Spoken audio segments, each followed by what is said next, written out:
Islamabad high court में Avenfield reference की समाअत हुई। अदालत ने नैब को मरियम नवाज से पहले नवाज शरीफ पर जुर्म साबित करने की हिदायत कर दी है।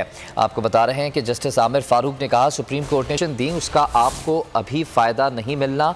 नैब को तमाम इल्ज़ामात आज़ादाना तौर पर साबित करने थे। नैब प्रोसिक्यूटर ने कहा सुप्रीम कोर्ट के ऑर्डर पर ये केसेस बनाए गए थे, जिस पर जस्टिस मोहसिन अख्तर कियानी ने कहा कि आप जो कुछ कह रहे हैं इसके असरात हो सकते हैं। मरियम पर चार्ज है कि उसने मिसलीड किया। किसको मिसलीड किया ये आपको बताना है। मैं हूं इमरान रियाज खान।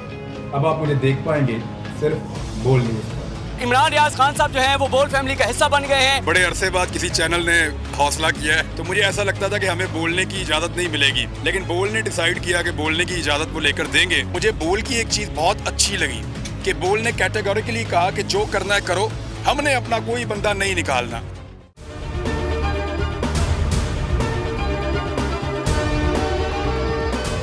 सबसे ज्यादा व्यूज, सबसे ज्यादा रील्स और सबसे ज्यादा रेटिंग के साथ बोल अब भी नंबर 1 पोजीशन पर बरकरार।